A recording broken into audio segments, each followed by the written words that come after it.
video game show. It's a video game show. It's not a game show about videos. It's a video game show. Welcome to the GamerCast Network Video Game Show, episode number 109 for Sunday, September 28th, 2008. I'm Chad, and this week for the roll call, what is the last game that you completely read the instruction manual for before playing? And joining me this evening is Keith. That would have to be Age of Empires 3. I read the whole thing through a couple poop sessions. And also joining us is Ivan. It's been so long, I don't remember. See, that's why I asked the question, because I know that some people here probably don't read instruction manuals. No, you know what? I lied. It has been a very long time, and I'm kind of like... like Keith. You read about yeah, that's last-ditch effort. That's like the DS isn't charged. or you really have to go, and that was all that you could grab as you're sprinting Right. into the bathroom. Exactly. Actually, I did read probably 85 to 90% of the Lego Batman instruction manual just the other day, and it was for that very reason. I love how that's an underlying theme with all of our gaming is the toilet. And that's specifically one of those games where there's really no reason whatsoever to have to read the manual. And finally joining us is Phil. God, I'm still thinking. I don't usually read a lot of the manuals, to be honest with you. I think if I read anything, if it's an FPS, I'll look for the page that's got all the directions on how to switch weapons and vehicles and stuff. Or RTSs, just look for the build tree. Most of the time, I'll just jump into the game for the first time and be like, how do I do this? How do I do that? And then, die. A decent optional tutorial is better than a manual. And I think all they ever really need is like a little card insert with the controller layout. But also, what do manuals really have in there that are useful anymore? Well, that was kind of my answer, was going to be a role-playing game like Final Fantasy XII. I think that was the last one I actually read the manual for before I started playing it. Most of the Final Fantasy stuff is held over from previous games, but still, there are those little aspects here and there, like the different ways they do leveling and skills. But that's a perfect example of how the first time you encounter something, like the first time you level up or the first time you join a battle, have a tutorial type thing, which just tells you what to do while you're doing it. That way you don't have to read a manual at all. You don't have to worry about that kind of stuff. I've learned best in everything, not just video games, by doing it, not by reading how to do it. So there you go, kids. Reading is useless. Hi, I'm Doc from Sarcastic Gamer, and I'm very grateful to have been granted a few seconds to tell you about Extra Life. Extra Life is a community charity effort to raise money and awareness for the fight against pediatric cancer. This cause hits very close to home for me because this past year I lost a friend to acute lymphoblastic leukemia. Her name was Tori, and she was 15 years old. And she, like many of the kids around the world fighting cancer, was amazing. She fought 3 full battles against the disease, and through all the needles and the surgeries and isolation, she never lost her beautiful smile or her courageous spirit. Extra Life is my way of honoring Tori, her family, and countless other children around the world that face this scary disease every day. If you ever lost someone you cared for to cancer, will you honor their memory by getting involved in Extra Life and making it your program? Extra Life is a 24-hour gaming marathon happening in living rooms, basements, churches, and offices around the world on Saturday, October 18th. We're asking you to sign up for Extra Life and get at least 4 of your friends or family members to sponsor you for around $1 an hour. It's so easy, and even if you can't commit to doing the whole 24 hours in one sitting, it's okay. The important thing is that you make the decision to get involved. You can find out everything there is to know about Extra Life, including sign-up links, at the official website, extralife.sarcasticgamer.com. That's extralife.sarcasticgamer.com. Stand up, actually sit down, and fight with us on October 18th. Play games, heal kids. On behalf of some of the bravest people on Earth, thank you. Next topic. So Ivan, you've been playing Lego Batman. What do you think? There's not a whole lot to say about Lego Batman. It's a Lego game. Are there any major changes from Indiana Jones Lego? No. You still punch things to collect little, they call them studs, which are little Lego pieces which are used for currency. About the only difference is there's 3 levels and there's 5 areas in each level. Once you complete all 5 sections of one level, then you can go back and play the same level, but from the villain's perspective. So essentially there's 30 sections in the game. But other than that, I mean, it's your basic Lego game. That's not necessarily a bad thing. I mean, it's a hell of a lot of fun. Now, here's the question. Traveler's Tales is the makers of these games. Should they just keep going on with the same formula, or should they actually try and be more innovative with the next one? Because if the last three have been like all the same, why just keep going on? It's just barely enough that it's a completely new franchise. Not franchise, that's a bad word. You know, it was Indiana Jones and now it's Batman, and the things that you're doing are just different enough. But I do think not too many more of these, and it's going to get old. You know what, though? It's worked. I mean, look at a game I hold near and dear to my heart, Dynasty Warriors. It's really the same over and over again. They usually tweak it just enough that I find it enjoyable. Will it ever get to the point where people just start skipping them, you know, like Maddens? I'll play one, skip 2 or 3, and then get the next one. I think so. If they did Lego Hello Kitty or something, you know, I certainly wouldn't play that. It's definitely got to be a Lego something that I care about. Luckily, everything so far has been stuff that I like a lot. I guess they could keep it fresh, though, with some of the level design. There's a couple of the levels in Batman that are pretty fun. One where you drive the Batmobile around and you have to destroy Joker trucks and haul them back with a tow cable to the police. Is this a really campy Batman game, by the way? No, it's kind of in between campy Batman and Dark Knight Batman. As probably the only real Batman fan here, I hate campy Batman. I can't stand Adam West and that kind of crap. So. Oh, come on, dude. It's Adam West. That series just drives a knife through my head whenever I watch it. It's just Forget the series. How about the movie? That's even worse. I would just hate to see it be all Adam West camp style. No. That's good to hear. If you like Lego games, you'll like this one. If you like Batman, you'll probably like this. But if you don't like either one of those, you probably won't like it. Next topic. Let's transition over to the role-playing game, online style. Keith, you have betrayed us and started playing Warhammer Online. Here's the thing. A bunch of people at work started playing it, and the one dude then also had like an extra gift card for like $20. He's like, here, just go buy it. I'll even give you this. I was like, oh, Emily makes it $30, so what the hell? And all I can say is I'm incredibly glad I did. This is by and far the best MMO I've ever played. Really? Hands down, without a doubt. To me, it blows World of Warcraft out of the water. He's actually not the first person that I've heard say this. I was actually chatting with somebody, and he said that he started playing some Warhammer. He said he probably will not be playing much Warcraft, probably won't be coming back even when Wrath of the Lich King comes out. He said it's that solid of a game. I'm in that boat. Is it just overall polished, or is it what they added to it? Everything. From what I heard, they did the Realm versus Realm and the PvP really well. I enjoy doing the PvP in this game. Wow. Over half the time I've been playing this game, I've been playing PvP. And we all know how I feel about PvP. There was never a point to it, and it very much felt like a grind, like Warcraft, for example. Let's go do PvP to get your honor points. And I need 15,000 honor points, so I have to run this battleground 15 times before I can go buy this piece of gear. But you don't actually get anything for doing the battleground, aside from a mark and some honor. How did they do the PvP to make it enjoyable? I mean, all right, what's different?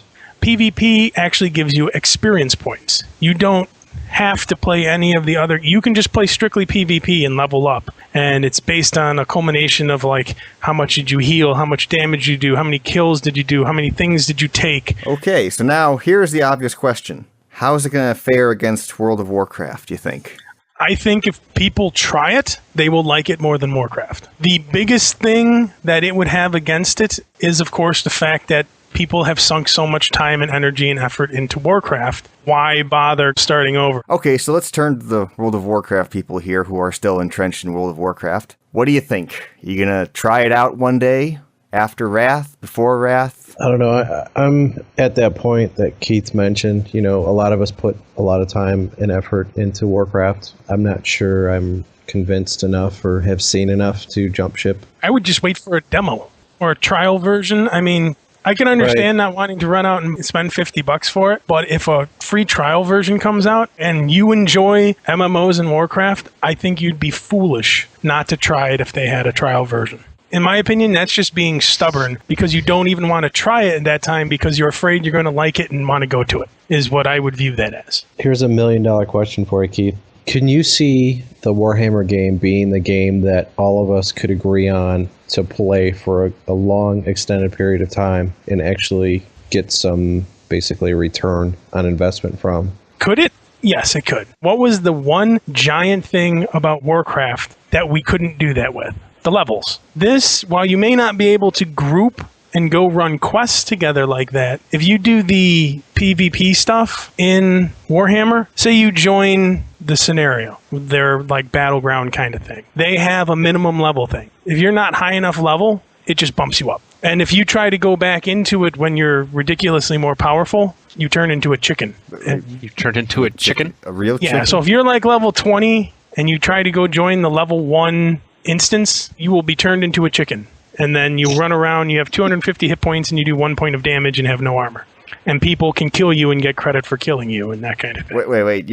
You're actually turned into a chicken. An actual chicken, yes. Yeah, you're a chicken for an extended period of time, too. So it has a nice level playing field in that sense. Okay. Chickens. We'll move on now. Let's talk about other things other than chickens.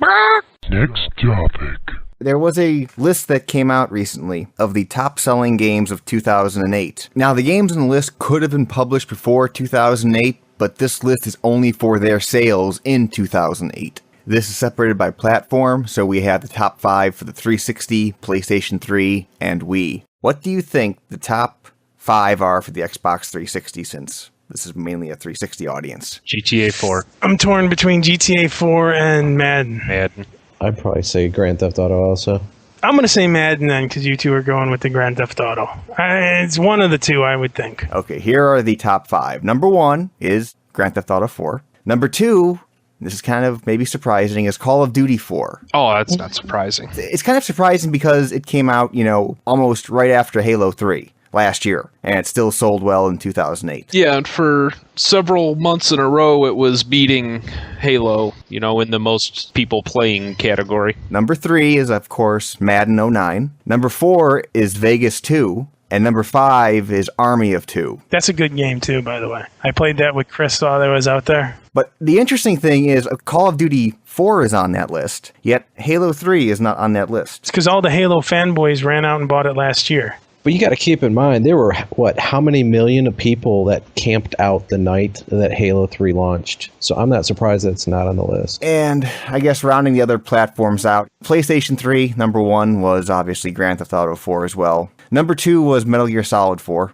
Number 3 was Call of Duty 4. A lot of 4s in the thing. Then there was Madden 09 and finally Gran Turismo 5. And the Wii is... First one was obviously Super Smash Bros. Brawl, then Mario Kart, Wii Play, Wii Fit, and then Guitar Hero 3. It does make me wonder, though, how everyone says we want originality, we want new this, we want new that. Well, if all these things are 4s and 3s, and obviously that's not necessarily the case. Call of Duty 4 you can't compare that to the previous 3. Why not? It's a first-person shooter. The first 3 were World War II first-person shooters. Well, Call of Duty 4 wasn't a World War II first-person shooter. It was a completely different game. The mechanics of the game are not the same. No, there's the whole leveling system, the perk system. How about this? The gameplay is similar.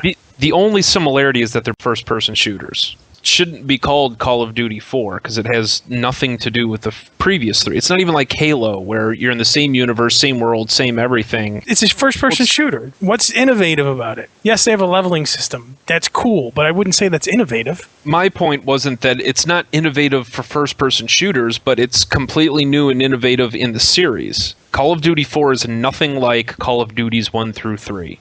Now, if you plug it into the overall game world, innovation in video games, no, it's not that innovative. But that wasn't the point. The point was that, a lot of these are sequels, and there's nothing new or innovative in the sequels. Well, my point was that Call of Duty 4 in the series is new and innovative. I guess I see your point, because look at Counter-Strike. That game completely overhauled Half-Life, and it's considered a completely different game, but in essence, it's the exact same game. So I revoke my argument with you. You are correct. And I agree with you. In the grand scheme of video game universe, Call of Duty 4 was not extremely innovative. It did change a few things, but it shouldn't be put on a shelf with the most innovative games of all time. Absolutely not. But as far as the series goes, Call of Duty 4 completely changed the Call of Duty series, and it at least changed the first-person shooter somewhat. Right on. Word up. Next topic. What's this about Bungie not happy with used game sales? Yeah, that was a couple quotes from a person at Bungie. Basically, he felt the amount of money they made from Halo was affected by the used game market. The game could have made them more money had the used game market in stores like GameStop not been so large. He also said a few things about developers should be getting a cut of the aftermarket sales. See, I disagree with that because obviously, if your game was so sweet, people wouldn't be trading it in. Well, here's my point. What makes the game industry so special? You take anything that one person pays for at a store, and you're trying to tell me that whoever created that thing deserves money if the person who bought it originally resells it. I mean, the same thing goes for cars, for houses, movies, music, books. Saying that I'm a video game publisher and I deserve to get a cut of the money when somebody resells my game is just as ludicrous as Toyota saying every time somebody buys a car and then sells it to buy a different car, we should get money for the sale. It's a ridiculous argument to me. The only reason they want a cut of it is because GameStop makes their living on selling used games. If GameStop didn't sell used games, they would have went out of business a long time ago. That is their bread and butter. You know, when you trade in a game and get $10, then they turn around, put that right on the shelf next to a new copy of the game.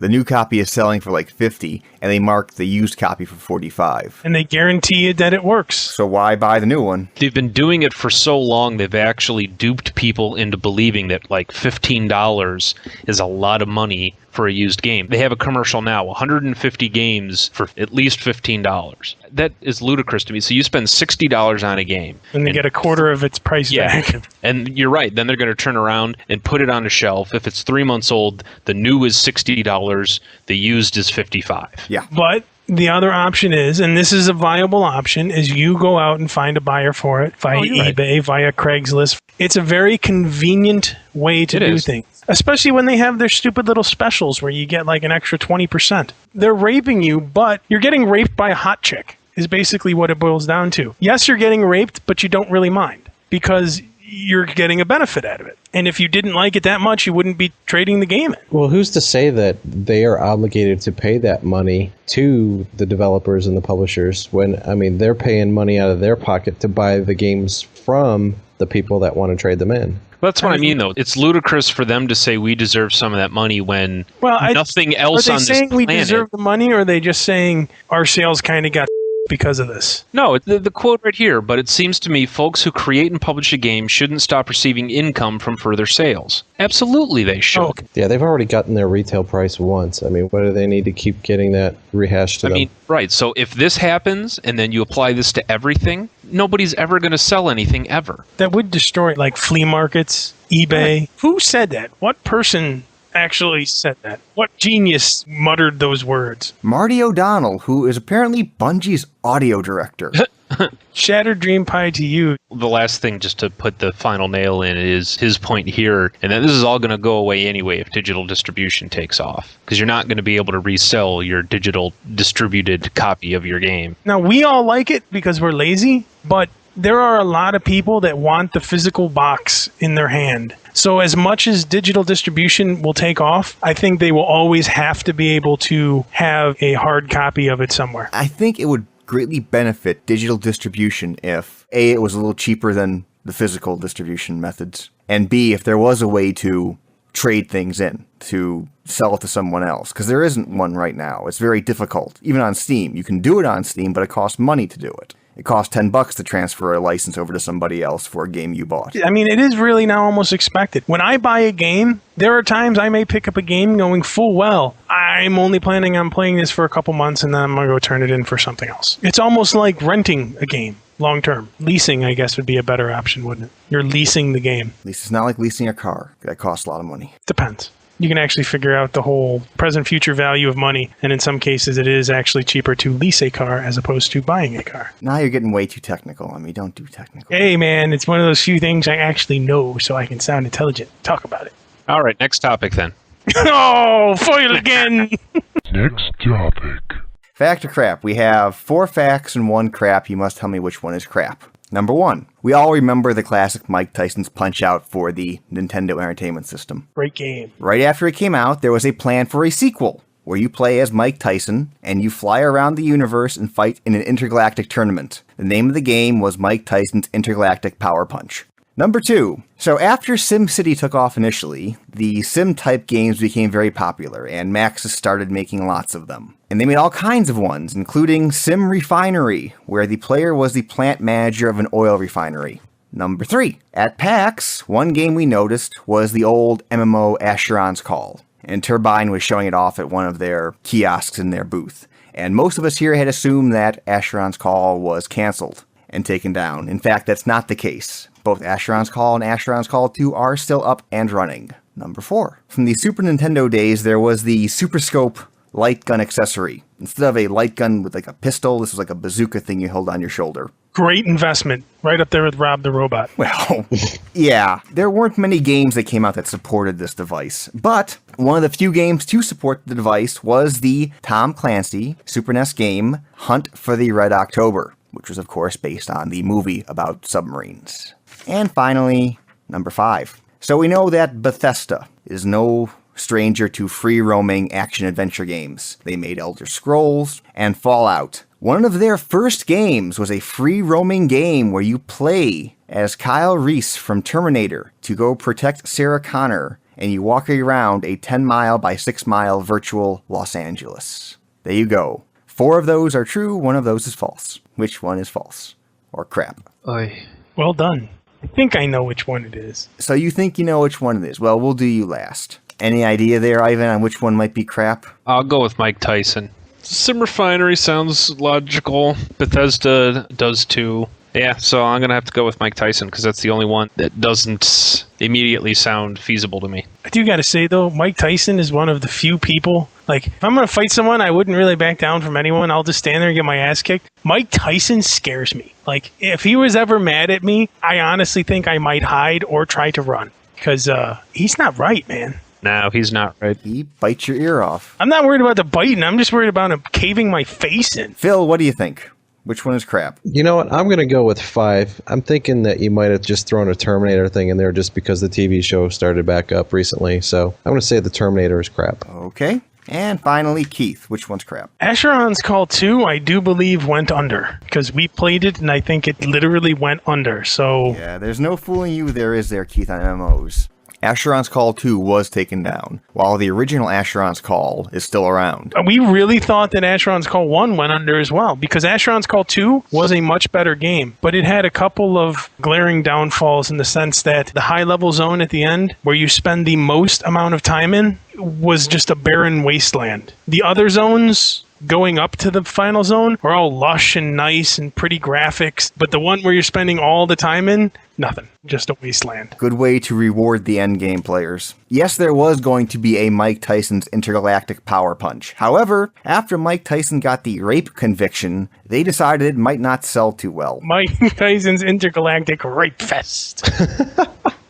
Flies around the galaxy in his rape van and shows them what color his rape van rug is. Yeah, so Nintendo refused to publish the game. Someone else did pick it up. I think they actually kept the graphics so it looked kind of like Mike Tyson, but they took all the references to Mike Tyson out. And they actually called it Power Punch 2, even though there really wasn't a Power Punch 1. There was a Sim Refinery, but it was never for sale. You had to be an actual manager of a plant to play the game. It was like a training aid. That's kind of funny. There was a Hunt for October game. It was one of the few to support the bazooka light gun. Actually, it was an optionally supported gun that you had to use in a bonus stage where you were in a first-person mode. You know, where you get out of your sub and, oh wait, you're underwater. Now, Bethesda, for a long time, made lots of Terminator games. They made, like, Skynet and a couple other ones, and there was one where it was a free-roaming walk around Los Angeles, and you play as Kyle Reese. So there you go. Nifty. Next topic.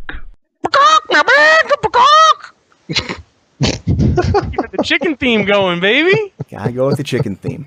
A couple questions here from our Filipino listener mix. First question is more directed at me, since I'm the one with a PlayStation 3. I'm a few weeks away from buying a PlayStation 3, and do you think it's a good time to buy a PS3 this year now, what are the best games for each genre on the PS3? What is the best racing game, role-playing game, etc.? Iron Man on Blu-ray. Yeah, it's Tuesday. Comes out. Phil, that was good. I like that.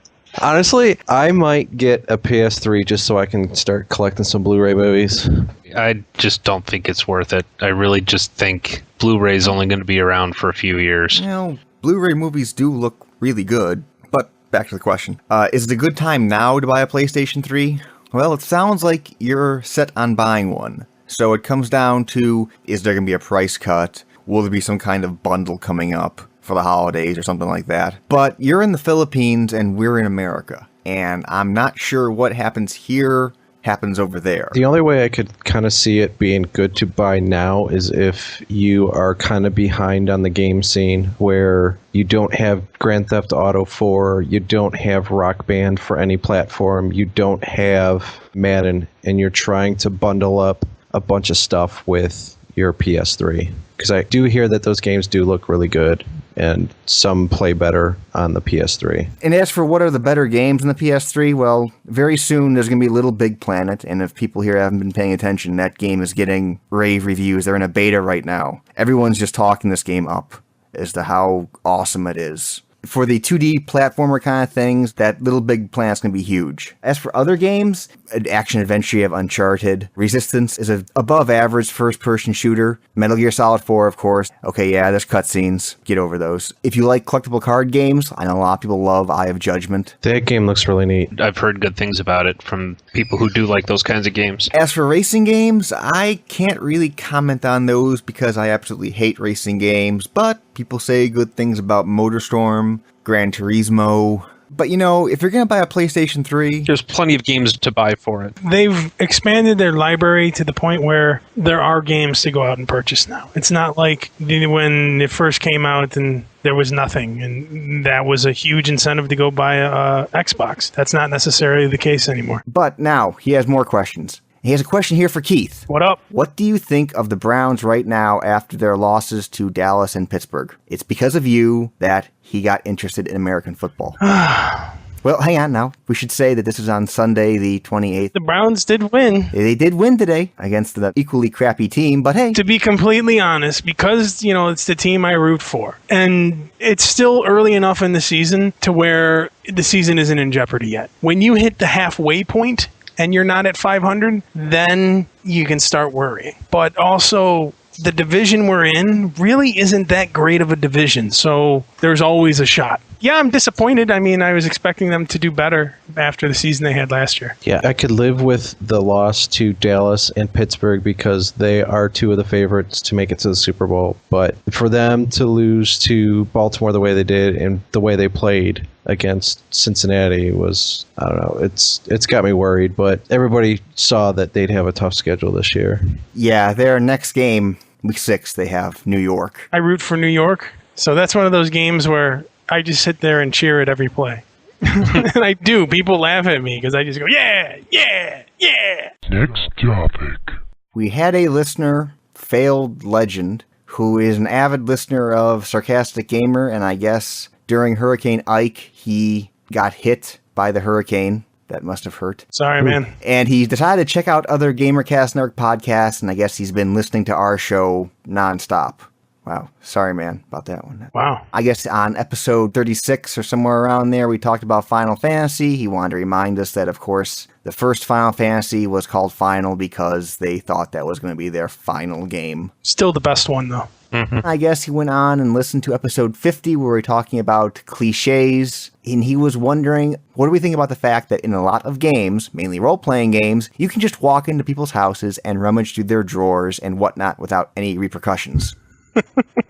I always had attributed that to the fact that I am a godly adventurer, and if they tried to stop me, they would be talking to the business end of my sword, even if I can't attack them. That's what I attribute. I just attributed it to is I'm such a beloved hero that they don't care. It's an honor. They should be Exactly. honored to have you come in and steal their junk. And ruffle through their panty drawer. He goes on, another cliche that I find interesting is the fact that somehow every role-playing game you play, there's treasure chests everywhere. You have treasure boxes in a castle or something, that makes sense, but what about in the wild forest or the graveyards? Well, that was just the gravediggers were going to bury that with them, but their shift ended. Their shift ended. I mean, what do you expect them to do? Yeah, they're union guys. And as for the forest, I mean, those trees are evil in role-playing games. Come on, they always have faces and mouths, and they're evil and attack you. Those squirrels can't climb those trees, so they got to store their nuts somewhere else. So bust out the chest.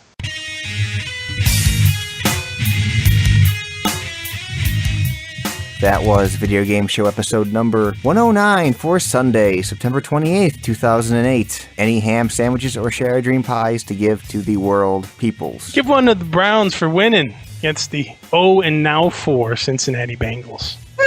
So share dream pie to the Bengals for losing to the Browns. Yeah, baby. Ham sandwich to Mythic for impressing me greatly with their game. Okay, announcement time. Don't forget about our contest for Facebreaker for the Xbox 360. Send us your most tragic tale of something video game related breaking.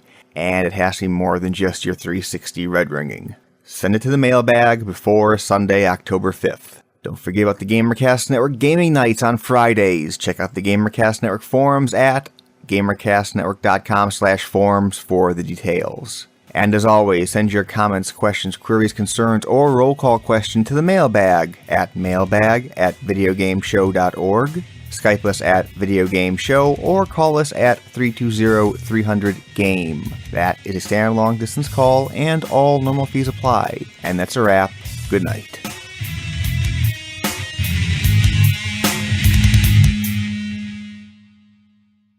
Okay, let's yeah,